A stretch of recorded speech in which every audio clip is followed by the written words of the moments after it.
And good afternoon. Welcome to Julie Hall Designs. I hope you are having a wonderful afternoon. And where am I here? Okay, so as always, I am Julie Hall. Thank you so much for joining us for the first of moving over to a Sunday afternoon version of Locked in Stitches. So I hope you've had a great weekend, maybe doing the wind down now, getting ready to get back into your week. So to finish off our week, we are going to work with some felt. And I love working with felt, particularly the really heavy types. And look, just on my workbench here on things that I've been playing with, this was the little tray that I made on the weekend on Thursday night out of a scrap from the box that we've made. I've got a purse piece that I've been playing with, and I've got a little thread catcher that I've made out of scraps from these boxes as well. So it's one of those things that I really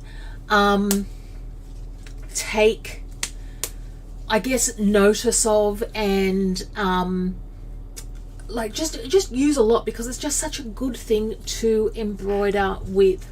So tonight we're going, or this afternoon we're going to make the a nice large box, but what I want to start with is showing you exactly how you can create that box as a custom size for yourself. So let me just come in here,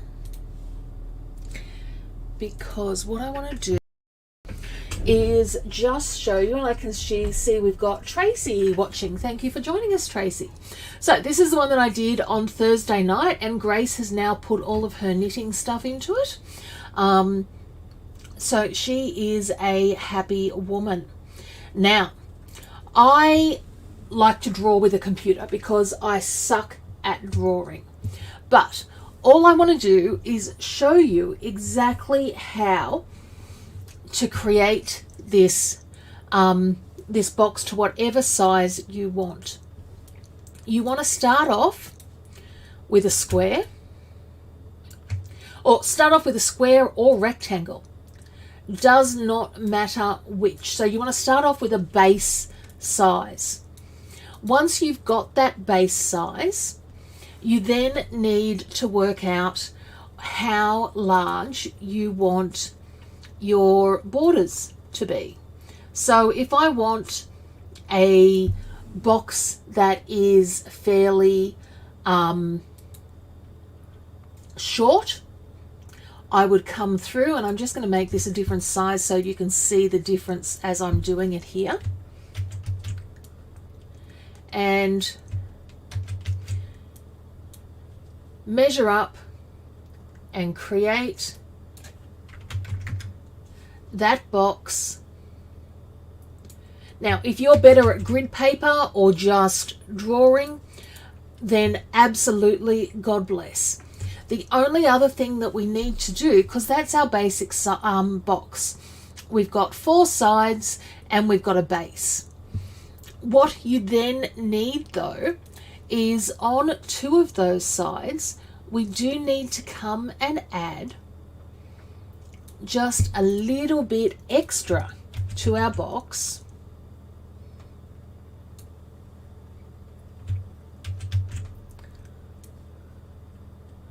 so that we've got flaps to fold over and bring in, and hopefully this will make that look more sensical. So this is the box as I have cut it out this morning. My fabric was 90 centimeters, so that made it really simple. I just worked with a 30 centimeter design. So my base is 30 centimeters, and then each of these side pieces are 30 centimeters as well. What that looks like cut out is right here.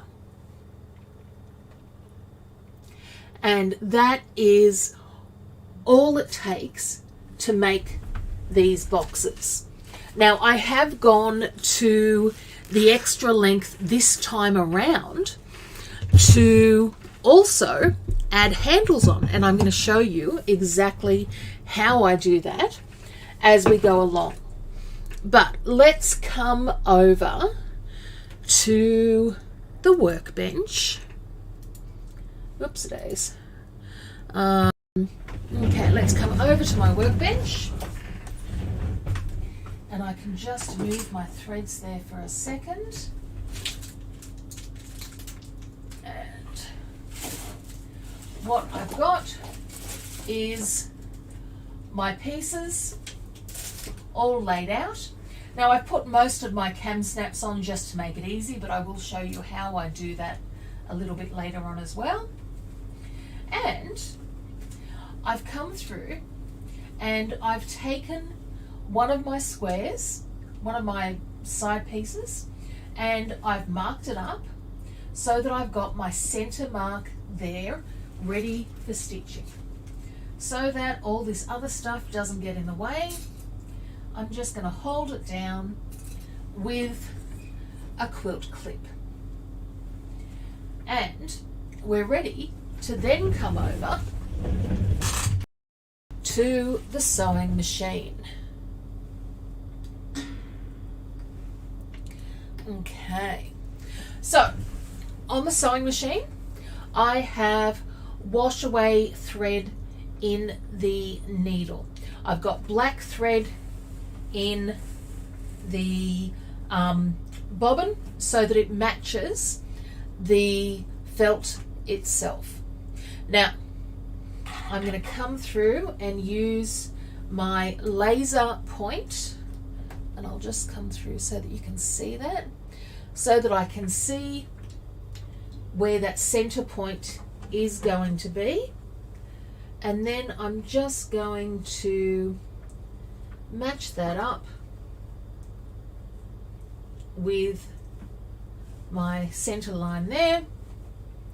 And then I'm going to stitch out colorway 1, and for me colorway 1, and I'll show you how I did this later as well. Okay, I think we can all agree that did not go well. And for those of you who really love it when things go wrong for me, this is going to be a good day. Okay, so let's come and have a look. Now, I thought I was doing so well. I cleaned everything before I started, but obviously something is not liking what has happened. So let me come through and just put a new needle in, and we'll see how we go. And Murphy's Law says that this is only ever, of course, going to happen when you are on a live. Okay. So I'll take my little stubby screwdriver there.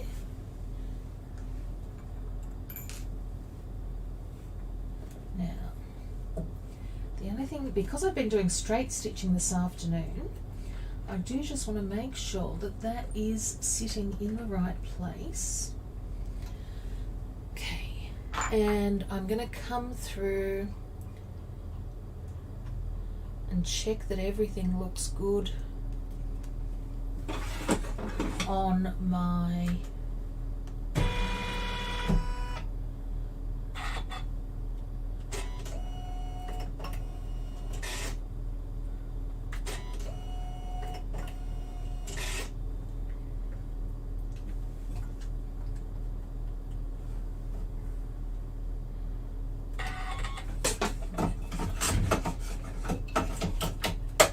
So if that is fully in there, and I can see we've got Kathy Chillingsworth there as well. Thank you for joining us, Kathy. Okay. Now, there, and we've got there.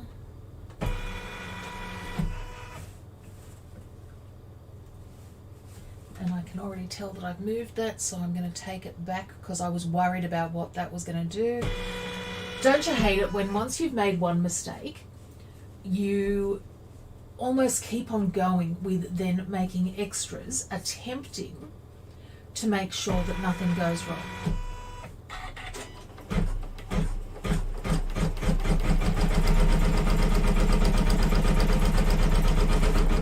I just want to make sure that there's no clips being held under there.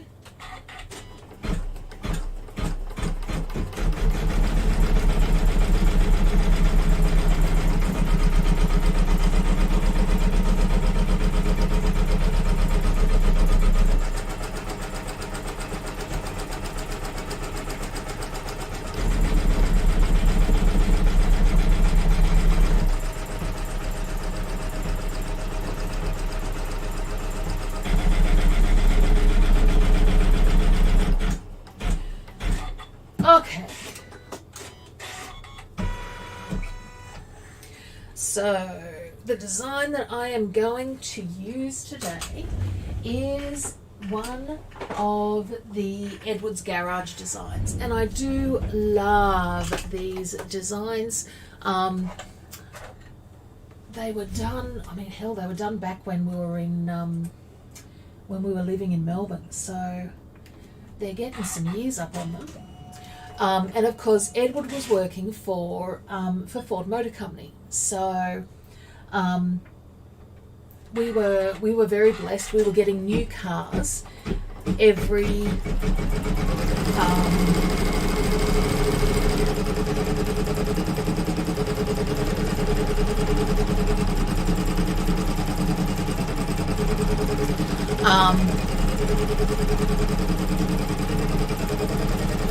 every 6 months or so.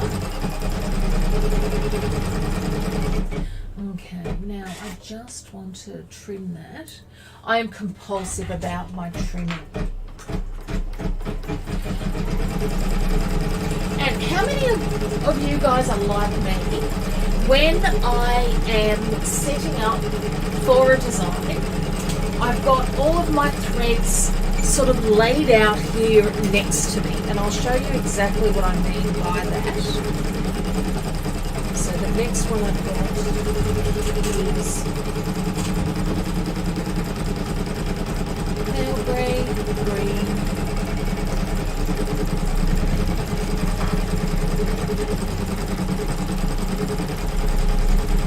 so down here you can just see all of those threads ready to be stitching.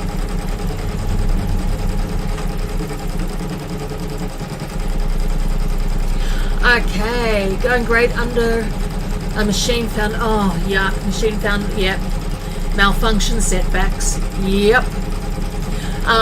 Dawn has jumped in, but it's 10 p.m. for her where she is, so she's going to watch it tomorrow. Thank you so much for joining us.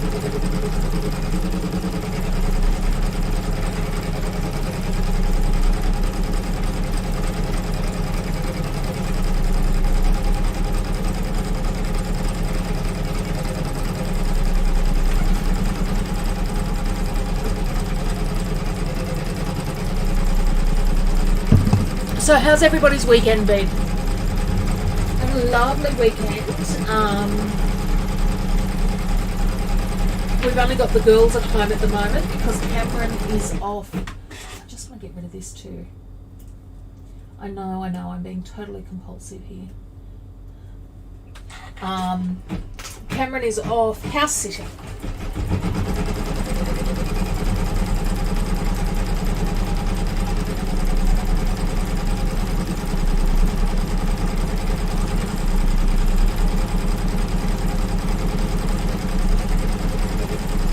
So a nice quiet weekend in the whole household.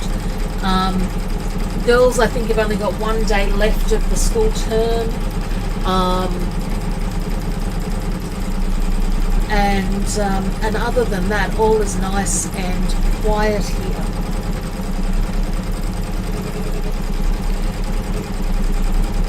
But what I did love is I have been getting some stuff done.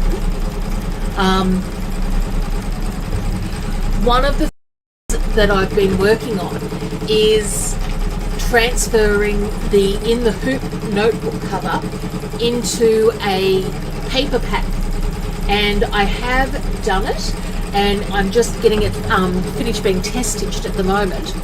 But if you ever want to see just how dumb somebody can be, I'm trimming away the inside, and I trimmed a little bit too much. So I was trimming away all of the facing, and just, you know, when it just folds over and just bugger.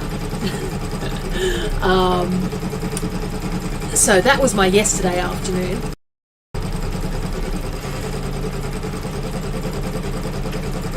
And Robin Wheeler's with us as well. Thank you for coming along, Robin.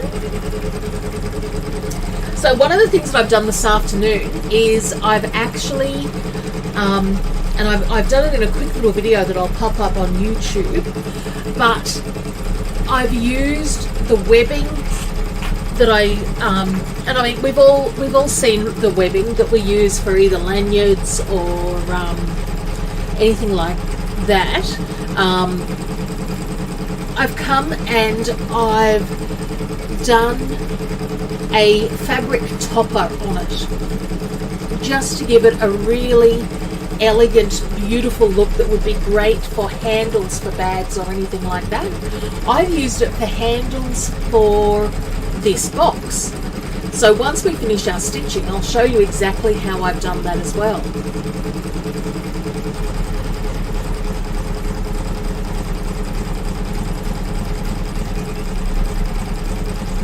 And Lorraine Schweiss. So Lorraine's asking, where do I find the felt boxes? I am making them, but I know places like IKEA have them, and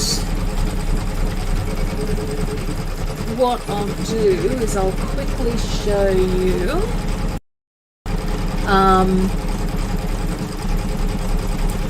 So what you're looking for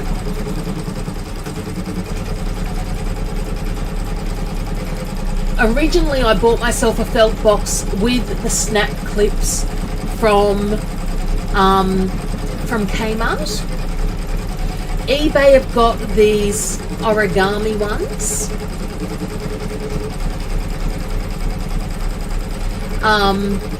IKEA do have a foldable one as well.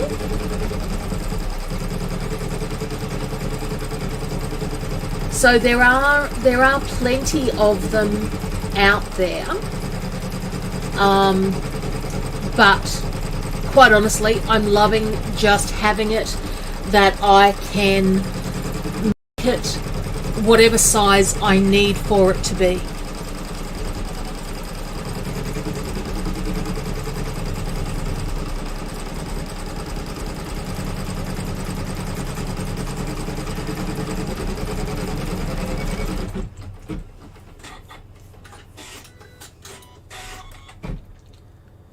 Okay, so now we are up to our next colorway,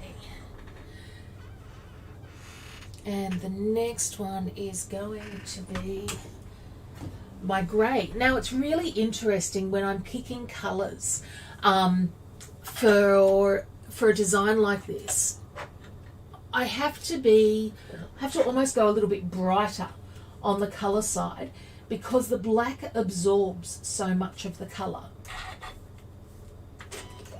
The other thing that I can't do, or I don't want to do, is to use black for the wheels, because they're going to totally disappear. So I'm using a charcoal for that.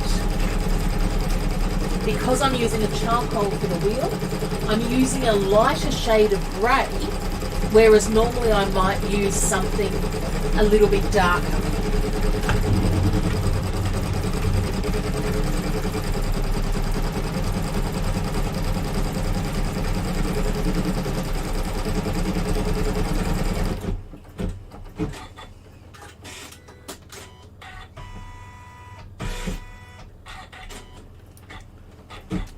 This was the other one that I've seen.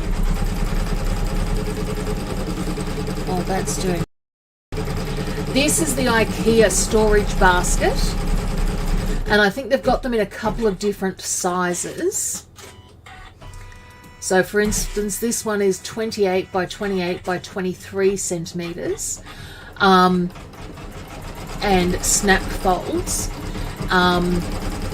So you can get them there at IKEA if you don't want to make your own.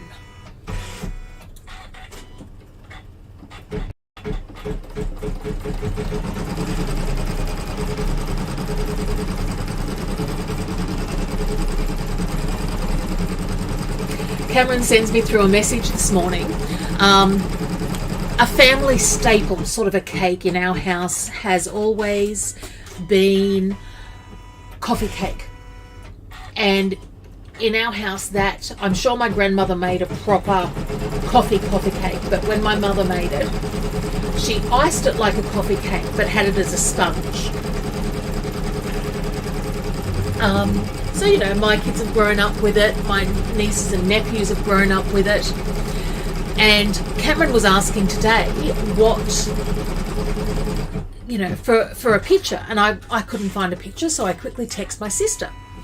And her response was, "Oh damn, can't find a picture, I'll have to make one, sending picture in 5 hours." So they're getting coffee cake tonight. I, however, got up this morning and I made pancakes for breakfast, and because I'd got a whole bunch of bananas in the discount bin that I use for banana cakes and things like that, I chopped up a whole lot of them and just sauteed them with a little bit of butter and brown sugar and served them up for breakfast, and we had the yummiest breakfast. And good afternoon, Nancy Cook, thank you for joining us.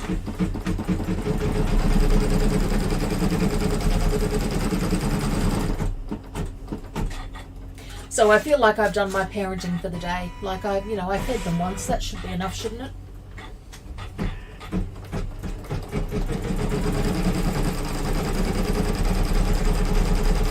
Now, you really do want to use, the reason I use my basting stitch is because I think it's bloody good. If you're going to use my basting stitch, which is of course free on our website, you want to make sure that you use a wash away thread. The reason you want to make sure of that is because you do not want to have to be picking out the thread from in between all of these sections. After I've done this, I'm just going to dab it with water and those stitches are going to disappear.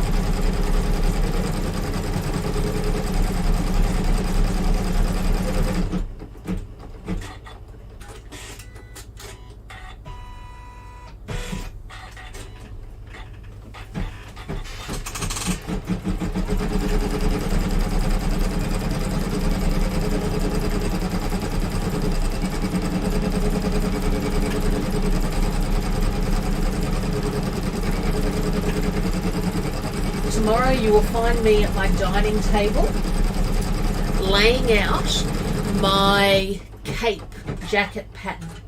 I've had it all printed out and I cannot wait to start making it.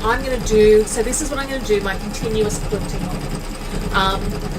And I'm going to basically create a quilted cape for myself for winter.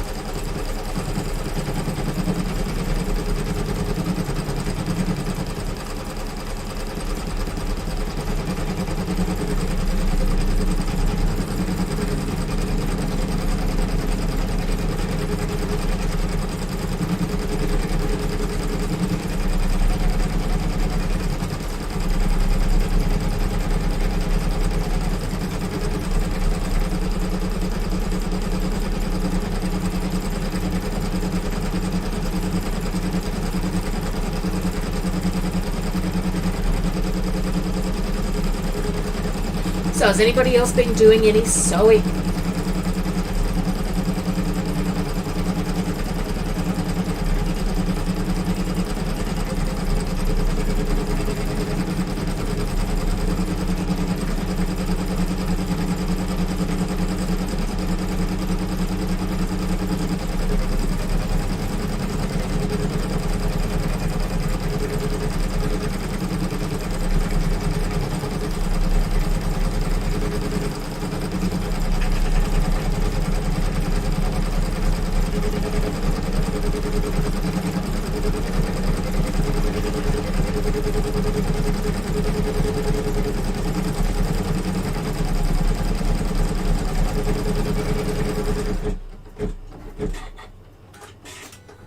Okay, so it's starting to sort of look like a car. It's got some elements in there.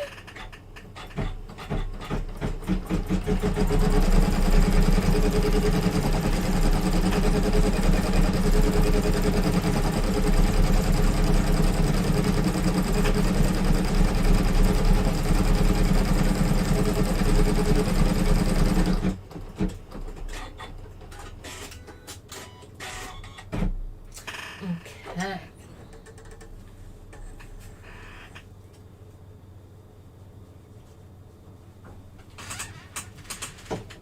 And one of the things that I love was these designs. They're quite detailed, but because they are in that sketch stitch style, they don't have a lot of stitches to them. So like the stitch for this, it's only got another 10 minutes to go. It's a nice you know, reasonably quick one to be coming through and do. And there's only 7 colours.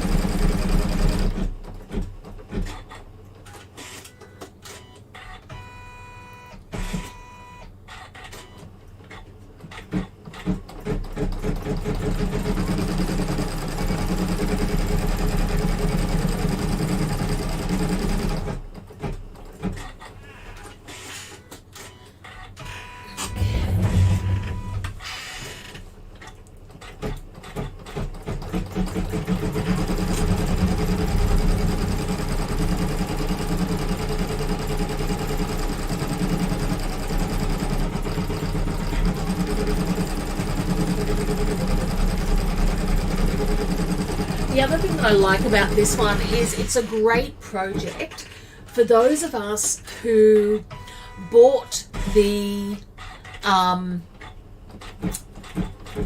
snap kits and never really got enough use out of them. So how many of you purchased cam snap kits and haven't really used them? And when I say cam snap kit, let me show you exactly what I mean. So there's a couple of different types of cam snap kits. So the one that I have and that we sell, I can't remember whether I've got any stock of it at the moment or not, is this one here. And it gives you a nice basic set to get you started. I know there's others who've got the big massive punch, but that one's always been sort of enough for me.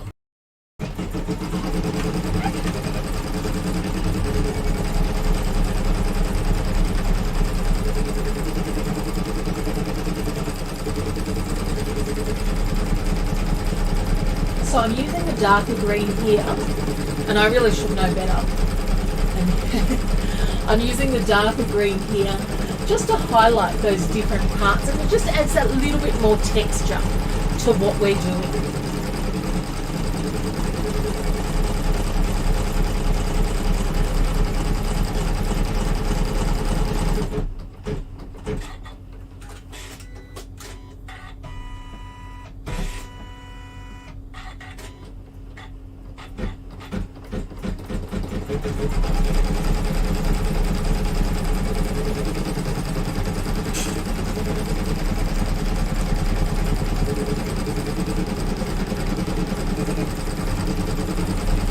Now this is the first time so the last 12 months has been the first time in 20 years together, so in 19 years together, that Edward and I have not had a green car somewhere in our stash of cars.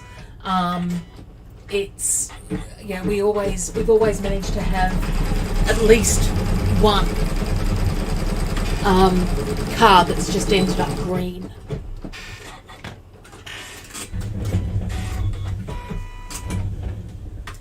Okay. So next we're going to do our tyres and around the windscreen, which the colour guide is telling me black, but I'm going to use this dark charcoal.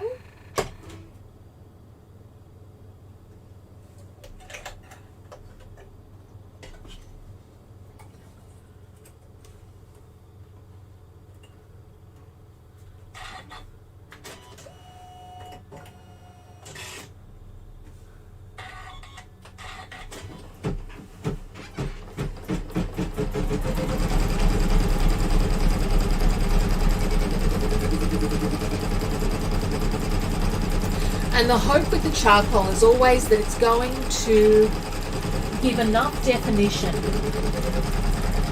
whilst just being that little bit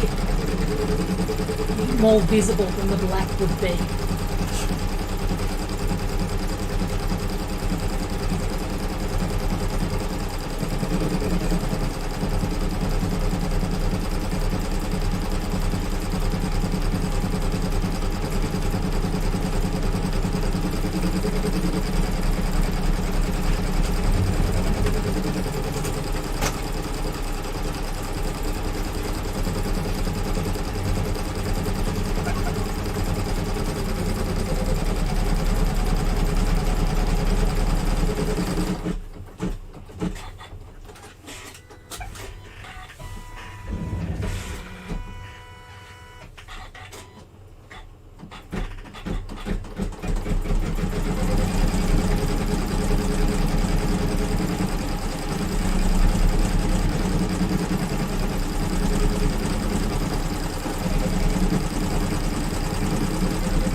When my kids were young,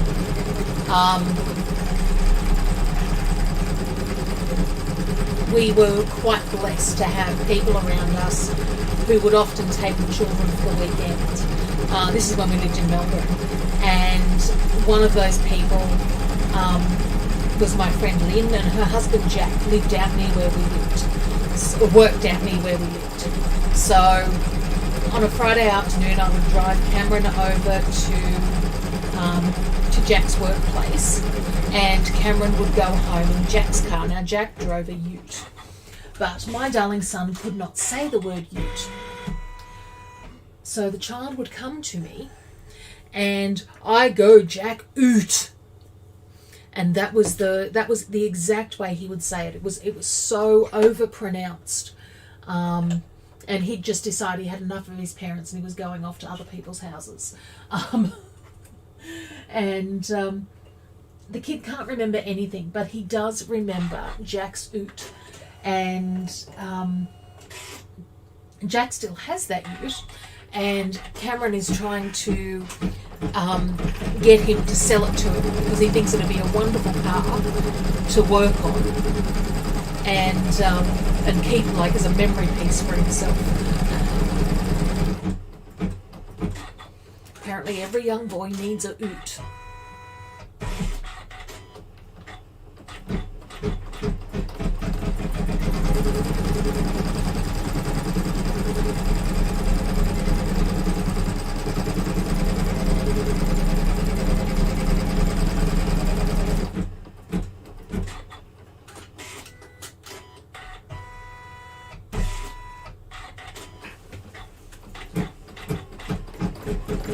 So now we're onto our headlights.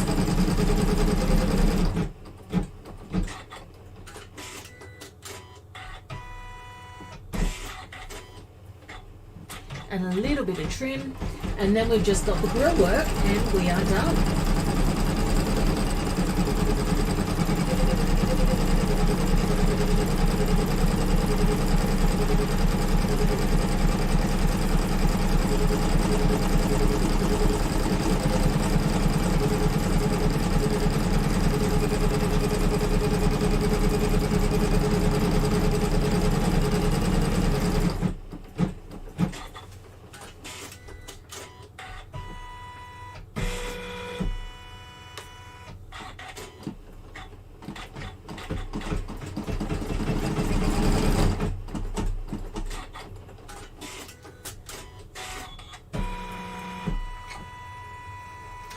Okay, so last colour.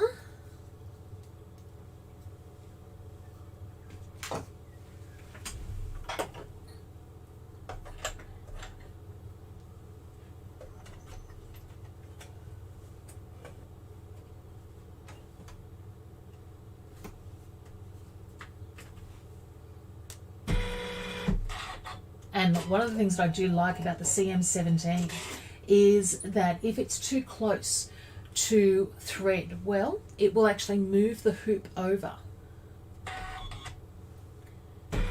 and then return it to its previous position.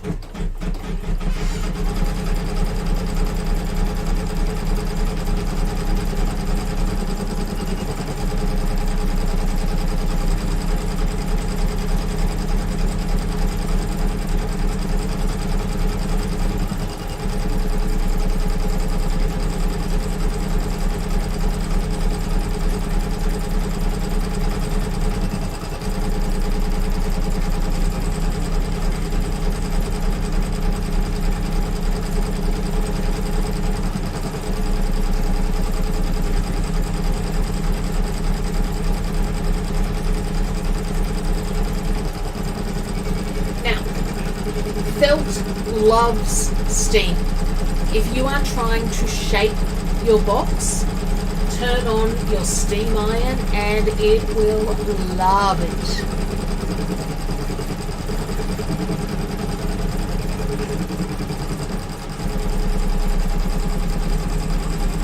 And you'll see what I mean when we put it all together.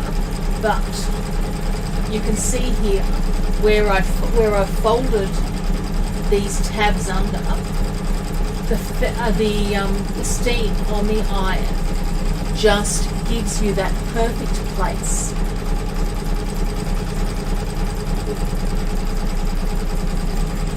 The perfect ability to form a fold.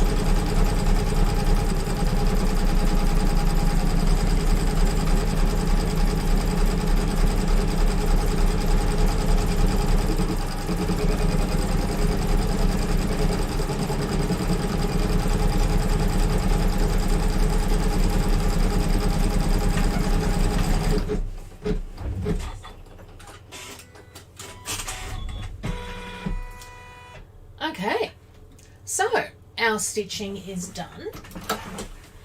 So let's come over to the workbench and we'll see what we've got here.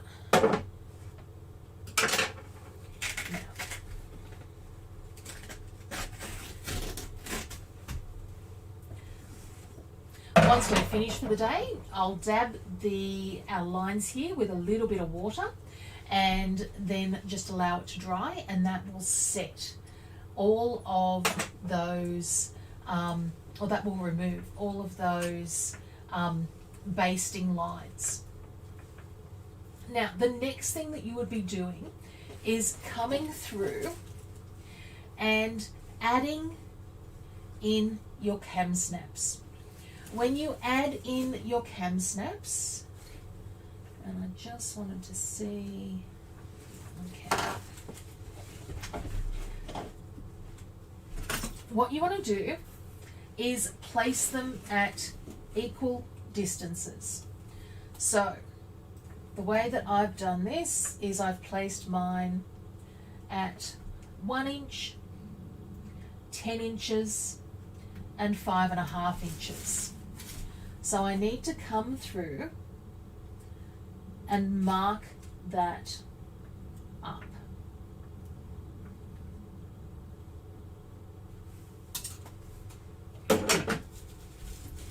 Then I'm going to use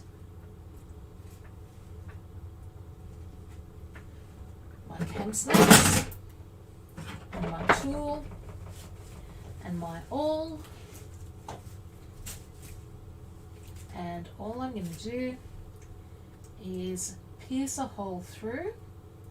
Now, you've always got to make sure which side you are going to be placing the cover, and to make sure that the male and female will hook into each other correctly,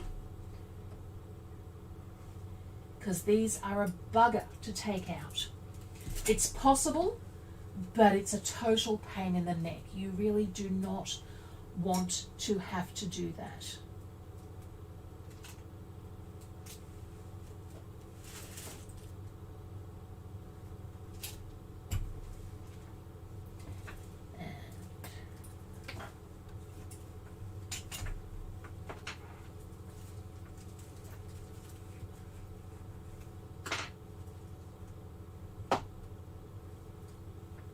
And you can get all different types of cam snaps now too. You can get the pearl button ones. You can get the diamante ones.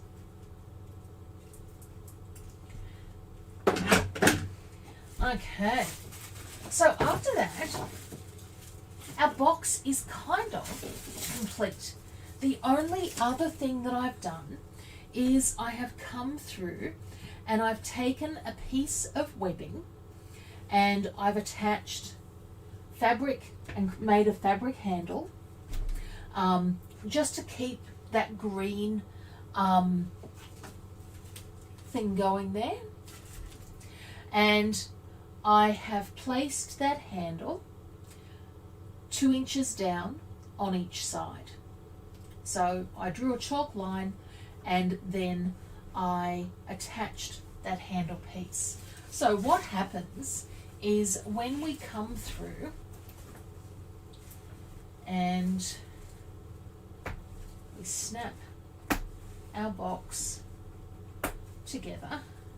Now you could get creative and you could bind the top of the felt here if that worked for you, but this is going in its car.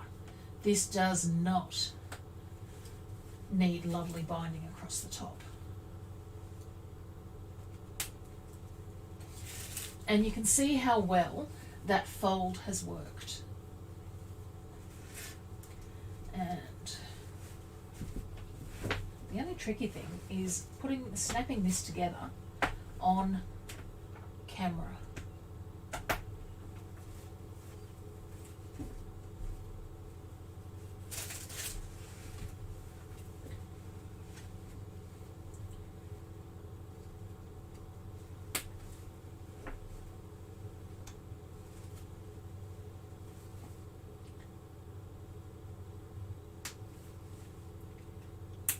Okay, so now I'm going to come over to the main camera, and Michelle Reynolds is watching. Thank you for joining us, Michelle. Okay, so now what you can see is my cube is ready to rock and roll. Now, you can measure these up and make ones for these IKEA storage cubes if you wish, or whatever type of storage cube you've got.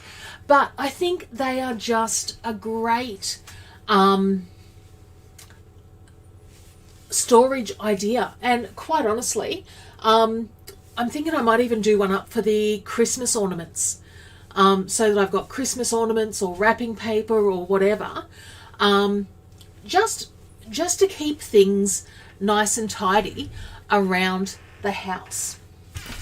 Now, the only other thing that I did want to show you, because I have had a couple of people asking about the pattern that I am using next week for my cape. And want to show you is because, and I get no kickback from these guys or anything, I am really just a lover of some of their styles. I so nearly chose to do my cape in this style, because I think that is just gorgeous and comfy, and it's got, it's just everything that I want. But they have some of the most beautiful and simple coats and jackets that I can turn easily into quilted patterns. So if it's something that you've been considering, and they're all PDF patterns, so you just download it and you can print it out at Officeworks or on your home printer. So this is the Mickey cape. This is the one that I'm using. But there are so many, even this this violet knit, so many of their unstructured patterns would go beautifully as a, I love that, as a quilted jacket. Okay. So, just wanted to share that one with you. Thank you so much for spending time with us today. I hope I have inspired you to have a go at creating your own felt boxes. And until next time, have a stitching day. Bye.